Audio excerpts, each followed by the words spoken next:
La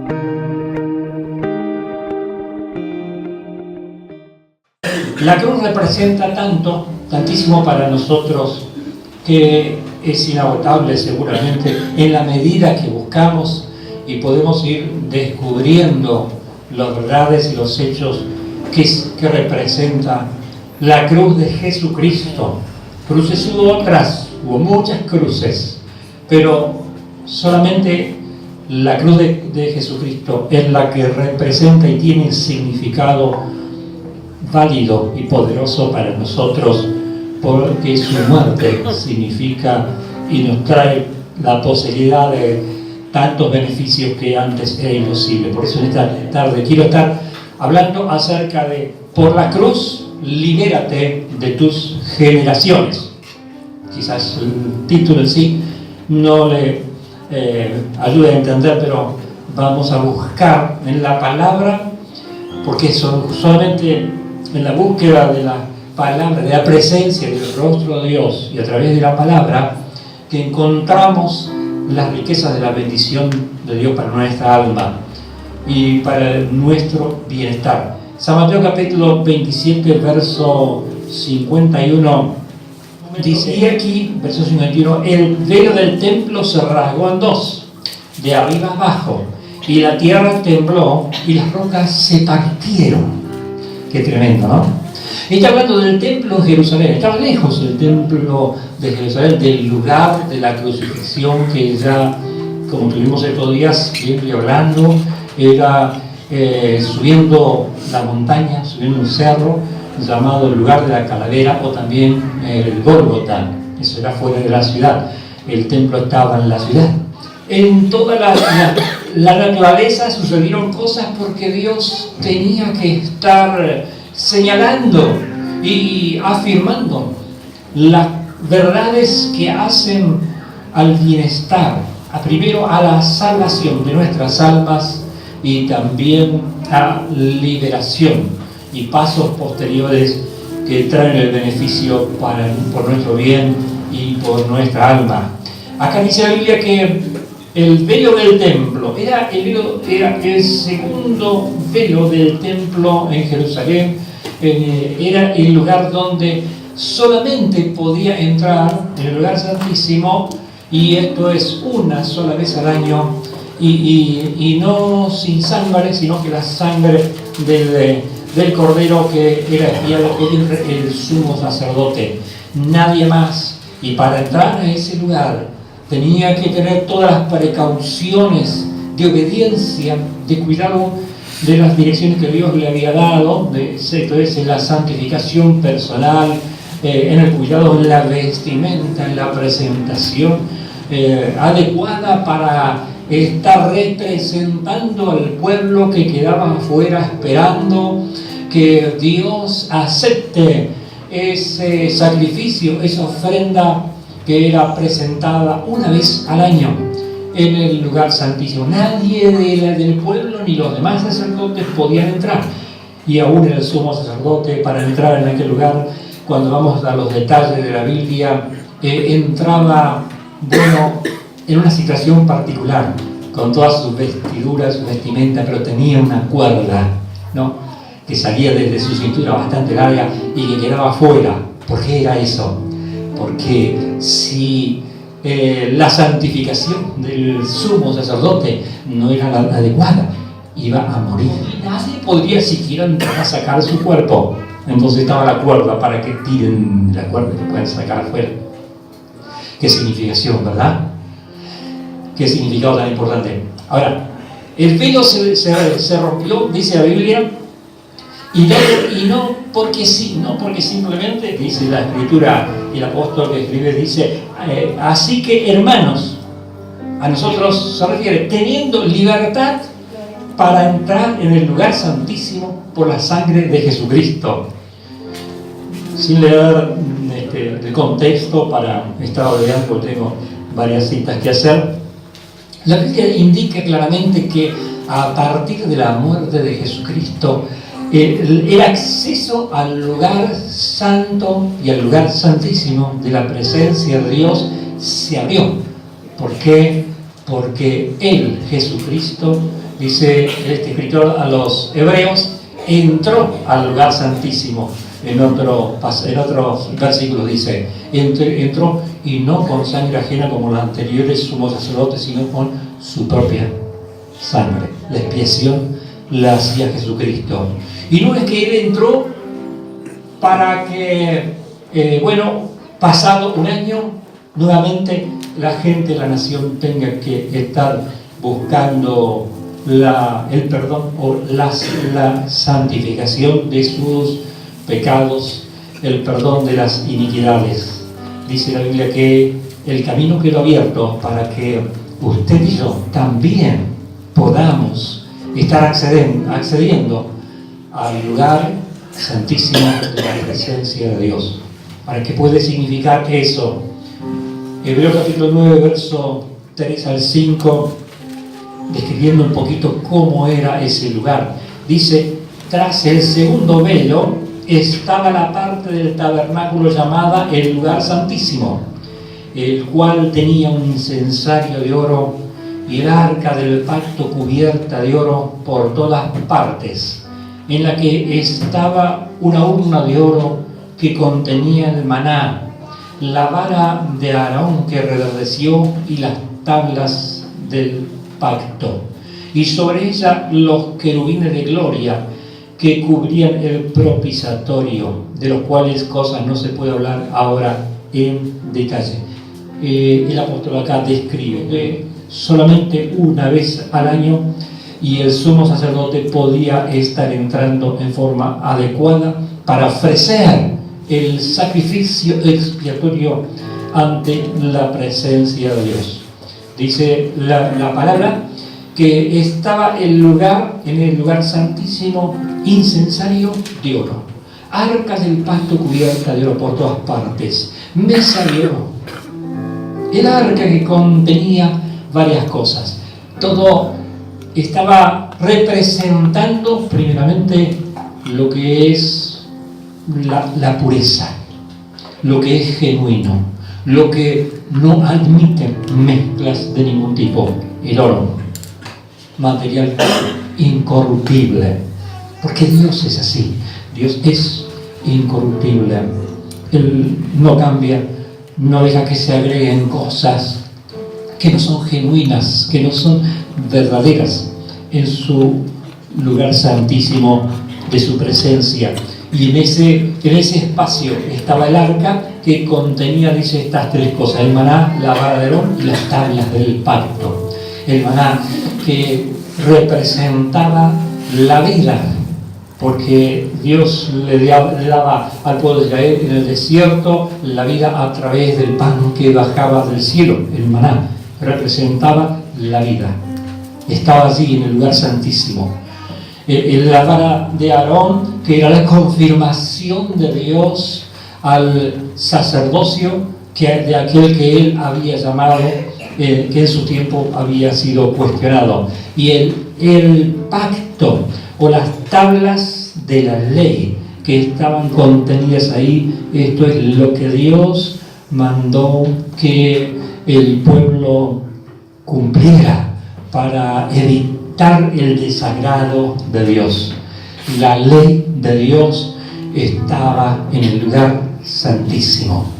¿Sabes qué? Y todo eso es importante porque a través de la obra de Jesucristo y su muerte en la cruz del Calvario es que la Pascua nos da la oportunidad, y cuando hablamos de la Pascua, la cual es Jesucristo, como Dios había indicado en Levítico, esas celebraciones que tenían fecha precisa. Dice en capítulo 23 y verso 5 del Levítico, dice: en el mes primero, a los 14 del mes, entre las 2 tardes, Pascua es de Jehová. Claro, el calendario hebreo de antes no coincide con nuestro calendario llamado gregoriano, por eso para nosotros ahora es abril.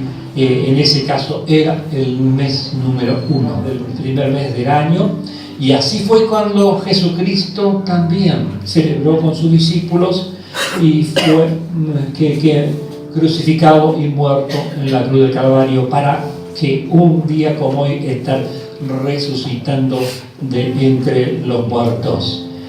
Pero dice la palabra de Dios que en esa celebración de la Pascua que ellos hacían, confirmaban la obra salvadora que Dios había concedido cuando les sacó de la esclavitud de la tierra de Egipto. Así como cuando nosotros venimos y participamos también en obediencia a Dios de los mandatos, de tomar el pan y de la copa, es parte de esa recordación y obediencia a Dios de que le pertenecemos al Señor. Como que le pertenecemos a Dios, entonces eso debe ser recordado permanentemente en nuestra vida, para que caminemos de forma correcta a esa pertenencia, por la cual hemos sido salvos, como fueron salvos los israelitas allí en la tierra de Egipto, cuando el ángel destructor iba a pasar juicio sobre la nación. Se santificaron en la obediencia por el mandato de Dios al estar sacrificando ese cordero y marcando sus puertas y dinteles, y fueron salvos ¿de qué? De la muerte que penetraba en todos los hogares, y también salvos de la opresión de los egipcios, porque fueron sacados de. Ahora, esa salvación que es tan valiosa, fundamental, cualquiera diría, como cuántas salvaciones de situaciones es importante, pero que después necesitan también algunos pasos más de no estar cayendo bajo alguna clase de dominio interno, ya quizá no tanto el externo.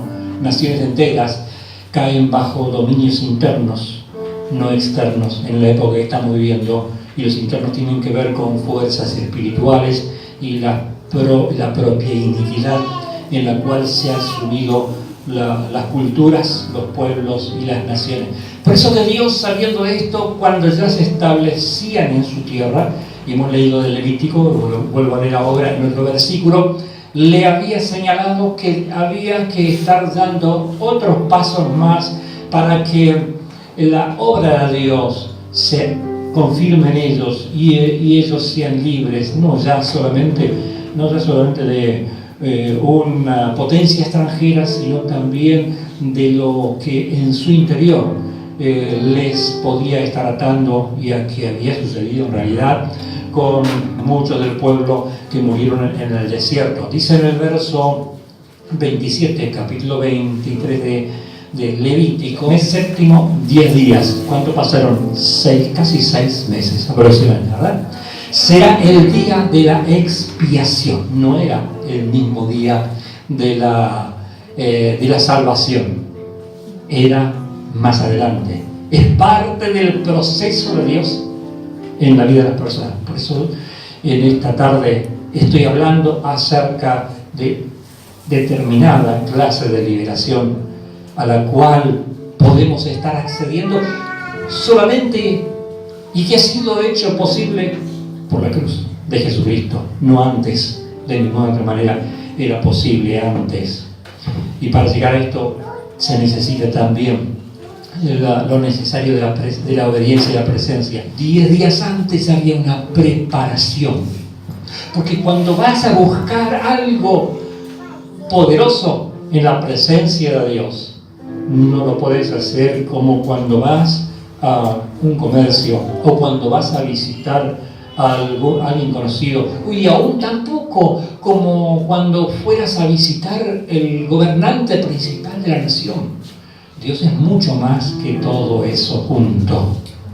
Por eso Dios había indicado muchas cosas que tenían que ver con la preparación, santificación, cuidado, ayuno, meditación, para que al acercarse el momento de poder recibir un beneficio, que en ese caso era un beneficio anual, era por un año, porque la expiación duraba un año, era por las iniquidades y pecados de un año, nada más. Pero a partir de Jesucristo ya eso no es por un año, es diferente. Vemos en la palabra de Dios. Comencé a leer acá, verso 27, dice: a los 10 días de ese mes séptimo será el día de la expiación.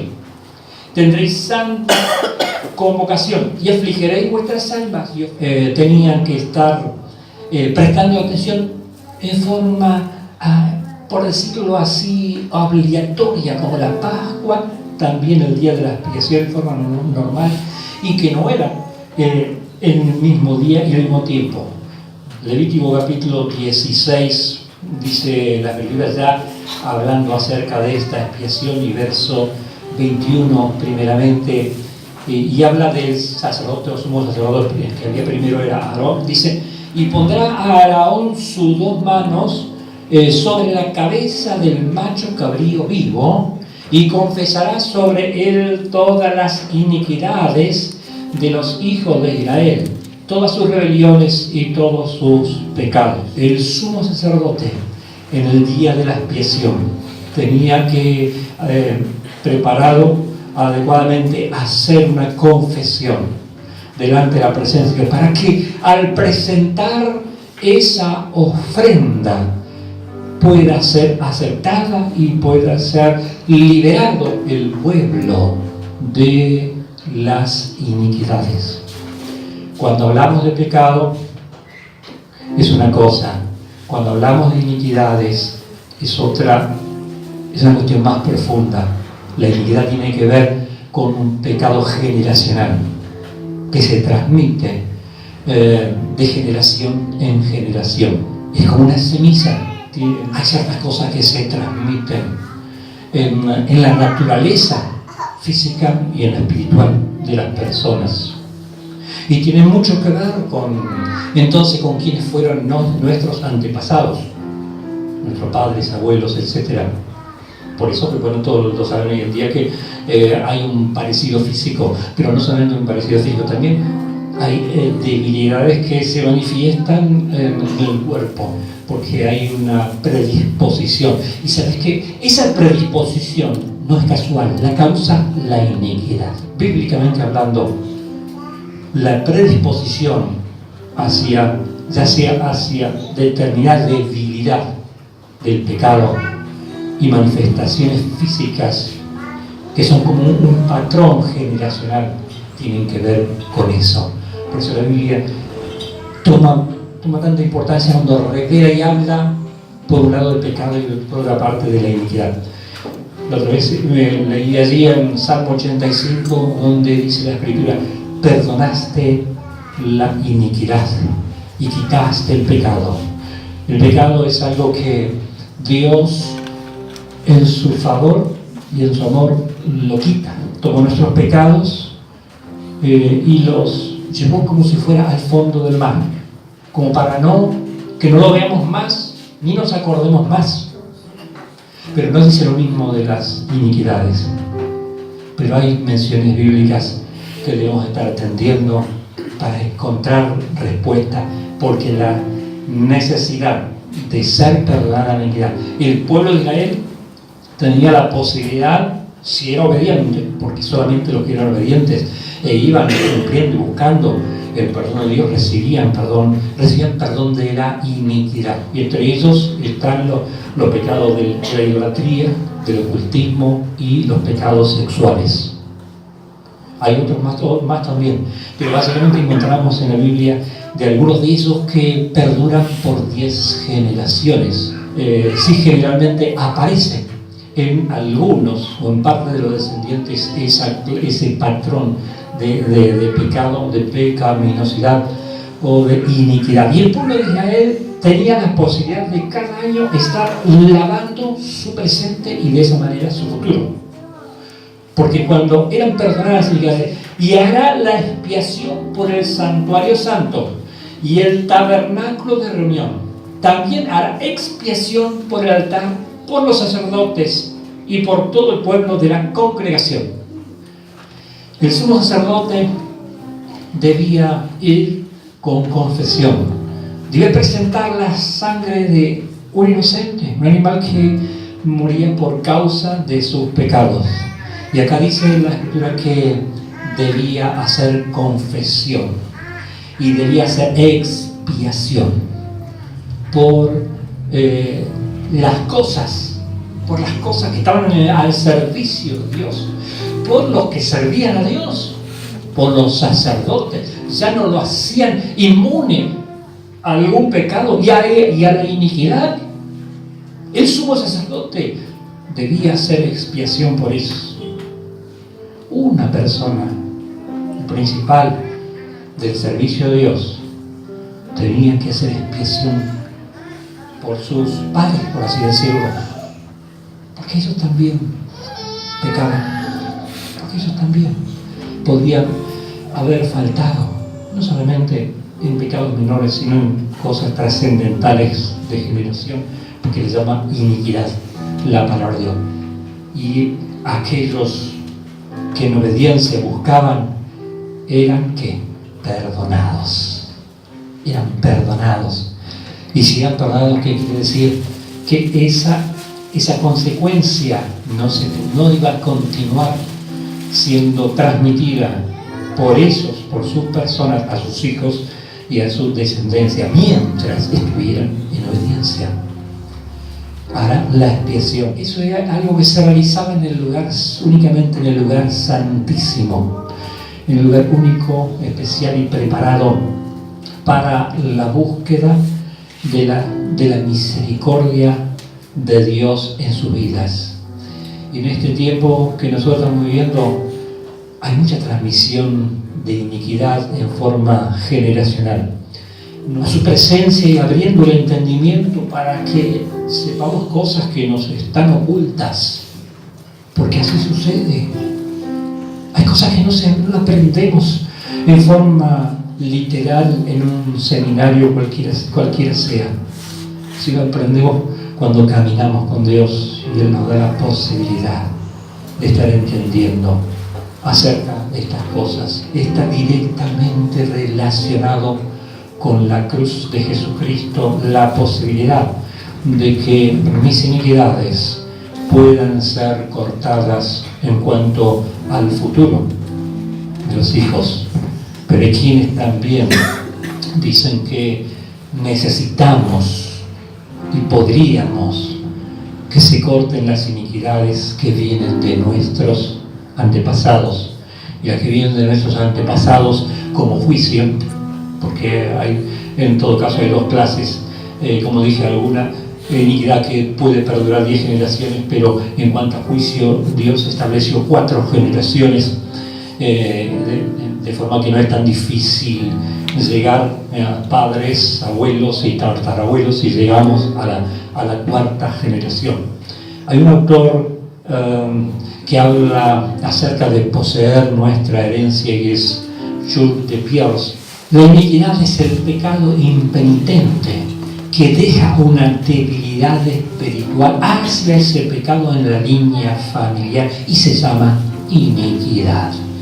Dice, del mismo modo que la diabetes deja debilidad en la línea familiar hacia su descendencia. Si una mamá embarazada se expone a rayos X de determinada manera, su hijo puede nacer con defectos serios. Y bueno, aquel niño que nace no ha sido su culpa, sino ha sido culpa ¿de qué? De la mamá, ¿verdad? Por eso que es un ejemplo con cuanto a la trascendencia de las cosas que vienen y producen algo defectuoso en la vida de las personas. Y esas cosas aparecen y vienen y aparecen en la vida de las personas de distinta manera. Cuando ya están, no queda más que afrontar esa situación y esa realidad. Cuando la carta 1 Corintios capítulo 5 verso 17 dice que el que está en Cristo nueva criatura es, yo creo que hice mención, tiene que ver con que nacemos de nuevo, porque Dios libera nuestro espíritu de la opresión del alma y por ende de las ataduras del pecado, y comienza un nuevo desarrollo para vivir en la posibilidad de alcanzar cosas de parte de Dios. Ahora, ese nuevo nacimiento, ese nuevo niño, espiritualmente hablando, puede que no sea perfecto, que necesite poder desligarse de cuestiones hereditarias, espiritualmente hablando, y debe estar luchando con sus propias debilidades. Sea por eso que el apóstol Pablo, en la carta a Romanos capítulo 6, él tuvo que luchar con algo, y seguramente tuvo que luchar con una iniquidad generacional. ¿Y qué dice la Biblia? Dice, gracias a Dios por Jesucristo. Eso quiere decir que tuvo victoria, luchó y venció. Tienes debilidades generacionales, problemas, lucha y vas a vencer. Mucho más ahora, porque podemos entrar en el lugar santísimo, podemos buscar la liberación y la gracia de Dios. Como ejemplo de este autor, yo decía, y él menciona situaciones, entre ellas la situación, digamos, de transmisión generacional de iniquidad, y menciona a David. Él era la cuarta generación de Rahab la ramera, pero esa mujer creyó a Dios y se puso bajo el pacto de Dios. Entonces ella fue salva de tal manera que entró en la línea de los descendientes de los reyes y del Señor Jesucristo. Pero hay algo que no pasó, porque en aquel entonces seguramente no era perfecto la libertad de la iniquidad. Esa iniquidad se transmitió generacionalmente, y David sintió en un momento de descuido esa flojera espiritual, esa debilidad, y fue arrastrado al pecado con Betsabé, a pesar de ser un hombre de Dios. Es un ejemplo de iniquidad, de presencia de iniquidad generacional. Por eso es tan importante para nosotros la cruz de Jesucristo, porque Jesús abrió el lugar del lugar santísimo, y en ese lugar es donde se puede expiar el pecado. Es en ese lugar donde se puede levantar la carga para el futuro, y posiblemente quienes dicen que también hacia el pasado. El autor de este libro describe que en una experiencia que tuvo, se encontraba un año bastante enfermo, un predicador de la palabra, hasta que Dios de pronto le mostró algo, y él se dio cuenta que había unas cosas en su pasado cuando no era creyente, claro, y después en su padre y en su abuelo tuvo que buscar el perdón, renunciar a eso para ser libre, y de ahí en más Dios le libró de esa enfermedad. Liberación por medio de la expiación, ya no la de un animal, un macho cabrío, sino por la expiación ofrecida por Jesucristo en la cruz del Calvario. Porque aquí los sumos sacerdotes hacían la expiación. Hemos leído por todas las cosas primero, y las del pueblo. Entonces él oraba por él, y hacía expiación por los demás en el lugar santísimo. ¿Y qué te parece? ¿Para qué Jesús entró en el lugar santísimo? Dice la carta a los Hebreos: para hacer expiación por todos. Pero en el lugar santísimo no entran todos, entran los que buscan, los que desean y los que hacen el esfuerzo necesario de preparación. Por eso el apóstol Pablo dice que hemos leído que tenemos libertad para entrar. No es que está restringido, no es que hace falta una membresía especial, no es que tenemos que comprar una entrada. Dice que tenemos libertad. Ahora, ¿esa libertad qué es? ¿Y cómo se maneja? Se maneja bajo los preceptos y las ordenanzas de Dios, buscando la gracia, la presencia, la iluminación de Dios. Porque si vamos a estar buscando y reclamando expiación por la iniquidad, pero Jesucristo no es imperfecto, no fue imperfecto, Su sacrificio es único y es perfecto. Y su expiación, así como su muerte en la cruz, está hecha para todo el mundo. La muerte de Jesús está hecha para todo el mundo. Tú decías, pero entonces, ¿por qué hay tanta gente pecadora? Porque no creen y no obedecen. Por eso siguen el camino del error, muertos en delitos y en pecados. Pero todos aquellos que ya hemos sido salvos, perdonados los pecados, muchas veces todavía, y en realidad Dios quiere que podamos avanzar y dar el paso de liberación, de libertad. Como Israel fue salvo, pero necesitó ser libertado. Y para la liberación tiene que ver, bueno, el pastoreo, tiene que ver la comunión los unos con los otros. Ayuda mucho la participación en los grupos pequeños, donde hay personas que de pronto comienzan a tener liberación recién en la comunión con otros de determinados vicios. Pero en este caso estamos hablando no de vicios, sino de cuestiones mucho más profundas que afectan el presente, que afectan la vida en general y que afectan también el futuro. Lo podemos estar encontrando esta liberación cuando en profundidad y de veras decidimos acercarnos y buscar ese lugar santísimo. El velo se rompió, dice la Biblia, se rajó. Como antes estaba el velo entero, solo el sumo sacerdote podía entrar. Y el apóstol que escribe en la carta a los Hebreos le dice, dando a entender que el camino quedó abierto y nosotros tenemos libertad para entrar.